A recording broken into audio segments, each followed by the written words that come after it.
Hi, we'd like to thank you for tuning into the World Boxing Review radio show. My name is Aaron Snowell. They call me the Hall of Fame trainer of champions. We travel the world for past, present, and future stars. And coming to you live from Massachusetts and Florida are boxing aficionados and a rising star in boxing. Hiacoombs, Stan, and Rob, man, welcome into the show. How you doing, Mr. Snowell? How you doing, Aaron? We're gonna start off with Stan. Hey, Stan. Hey, look, that the Wampanoag tribe. Tell us a little bit about that. Tell us a little bit about yourself, and bring this rising star into the show. Well, Rob and myself were from the Mashpee Wampanoag tribe, which is stationed here in Massachusetts. We were the first persons that had encountered the Pilgrims and so forth. We're a small tribe. We're about 2,000 members of the Mashpee Wampanoags, and we're here. We're in Cape Cod, Massachusetts, Mashpee. Okay. Now that you explained about the Wampanoag tribe, talk about this Wampanoag warrior, Rob. Tell us a little about his history and you, and then we'll bring Rob right in there and we'll start talking to him. Well, Rob's dad and myself, we started training Rob when he was 5 years old. Rob had he was attracted to boxing right away. He was a kid that was never cried. He was always like a quiet kid, really quiet. And he told me when he was 5 years old, he said he was going to be world champion one day. And from right now, we turned pro. We just turned pro this year. We've had 2 fights, and he's undefeated, 2 knockouts. Hopefully, on February 3rd, we'll be fighting at Mohegan Sun, one of the biggest casinos in the United States. We'll be fighting there on that show. Okay. And Rob had an amateur career. What's Rob's full fight name and everything, Stan? Rob, the Wampanoag warrior, Degaetano. Oh, wow. Okay, Rob, man. Hey, look, Rob, that we're bringing you into the part. Look, you're packing the houses where you fight every time, man. You're a major attraction, man, with those war drums and all of that playing. Yes, sir. What does boxing mean to you coming from a Wampanoag tribe? So what boxing means to me is, as far as in the boxing world goes, I'm going to be one of the first native world champions in men's.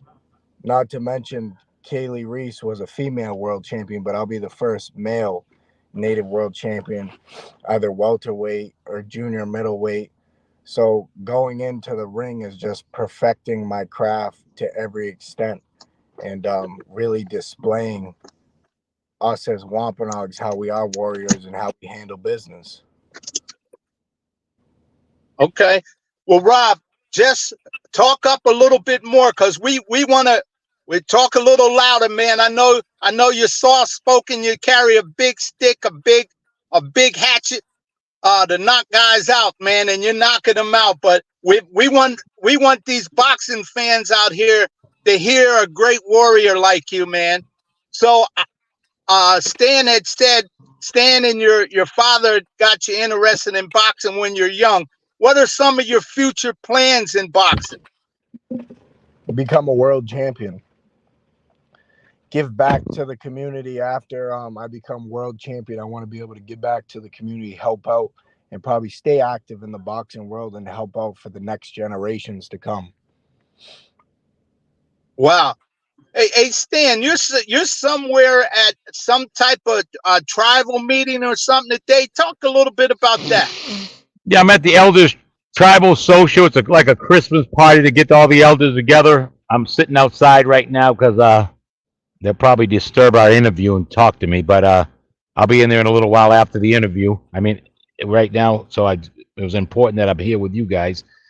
But we do a lot of stuff with the tribe. We have like what I did was a venison giveaway. When I got a deer this couple weeks ago, we do different things like that, to support the elders that can't go out and hunt like they used to hunt, and they can't fish like we give away fish, different things like that. Try to stay active in the community.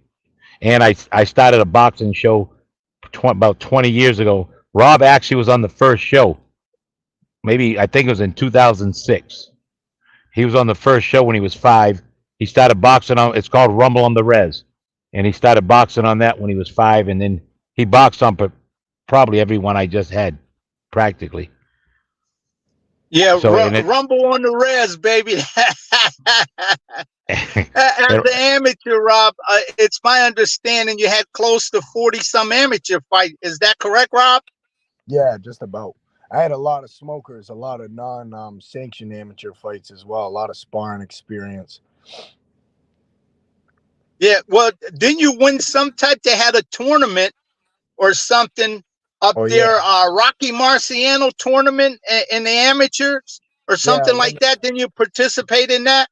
Yeah, I won the Rocky Marciano. I won the Junior Olympics before for the regional states, and I won the regional states in the silver gloves before, and went to the nationals for the silver gloves. The nationals in the silver gloves. Hey, look, as with amateur experiences, something like that, you can see that you're pretty seasoned. Yes, sir. Professional. You got great technique. You have awesome jab, which is vital in boxing, because a jab is an offensive weapon and a defensive weapon. It finds your timing, it finds your range where you can set up other things. But in your last fight, when I was watching that, I noticed something that not too many young fighters do coming up. You have a great body attack, man. Talk to a little bit about that body attack and how you perfect it and all of that, because you go to the body pretty well. So if you think of it like this, is as much as the head can move, the body can never move. The body can move around the ring all day, but the body's a bigger target. And if you can't slow them down on the head, you'll slow them down to the body, and the head will come.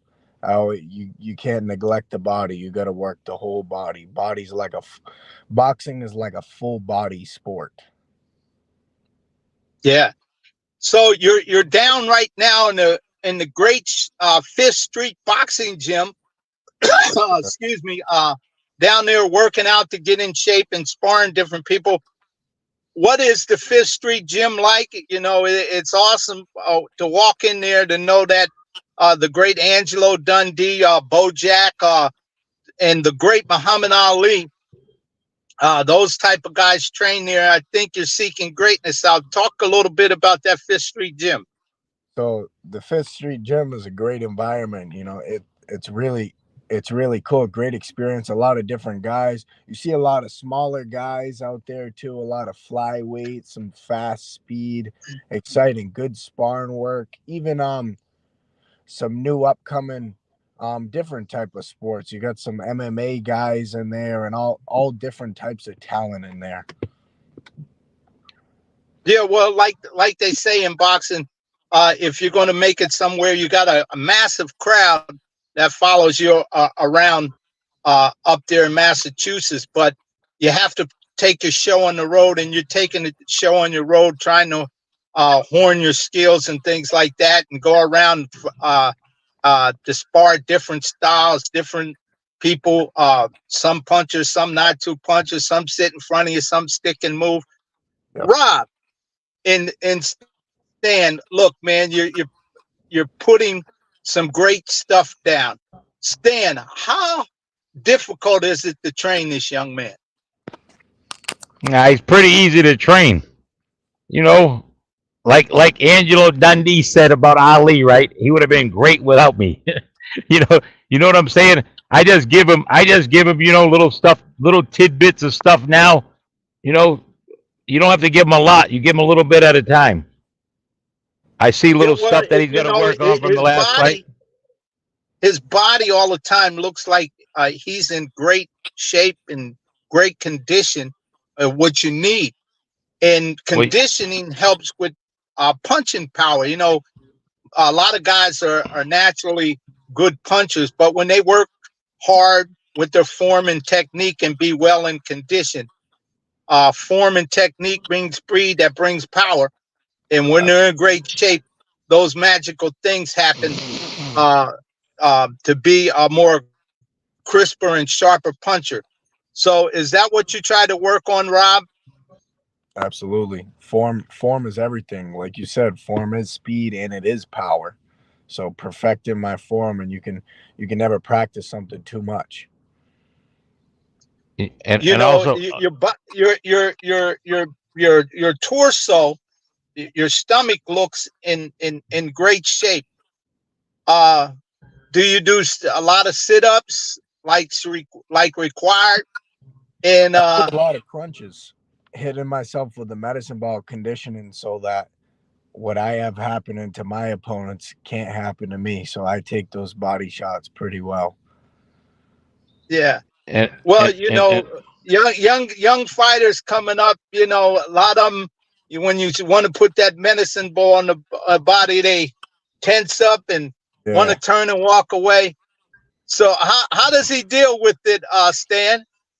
yeah, also he's got, you know what he does? He has a construction job. He works in his father's construction business, right? Which is a grueling business. Marvin Hagler did the same kind of work, mason business, right? Mason work. So Rob developed really abnormal strength. He's been working this all his life. So right after, I mean, he was started working full time when he got out of high school, and he's been working, you know, a couple of years now. But before that, he worked all the way through school. So he's been doing this mason work all his life. You're lifting stone, you're doing this, you're pulling a rope, you're building up. The strength conditioning is just awesome. It's really like you know, they do strength conditioning now with the guys, right? He does a full time 8 hour, 10 hour days of strength conditioning.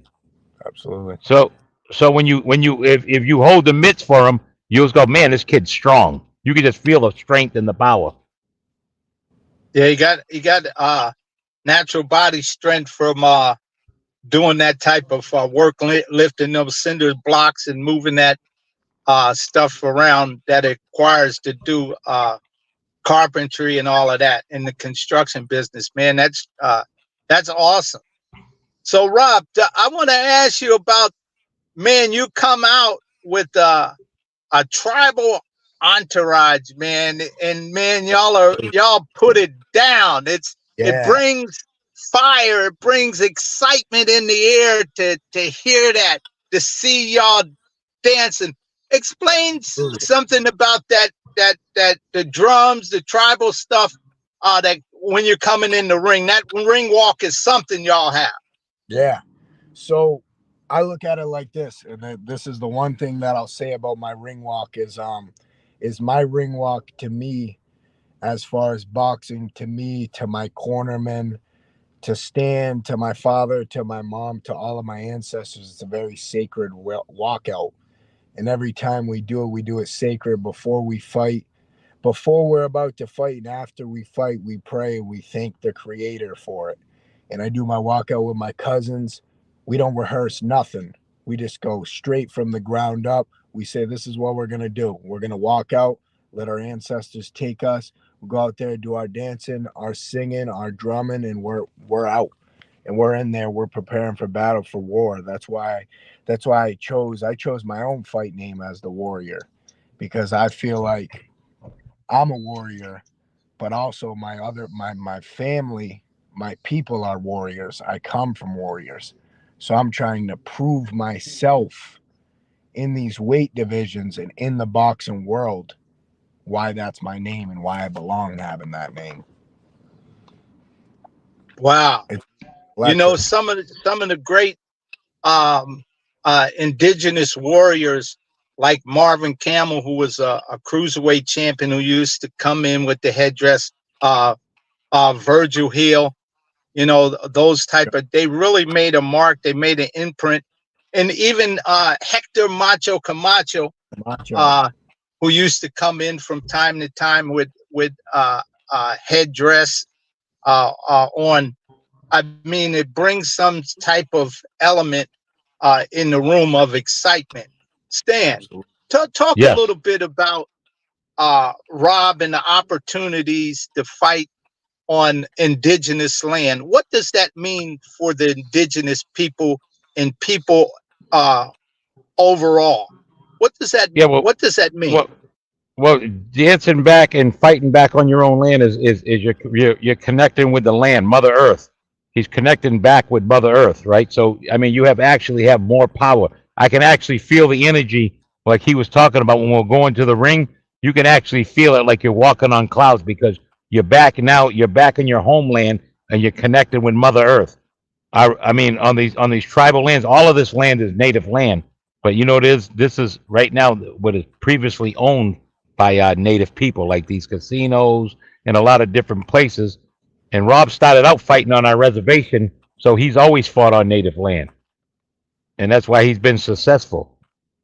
He feels the energy, he feels the spirits talking to him, the ancestors. His grandmother, he had a grandmother that was influential in our tribe, helped us get federal recognition.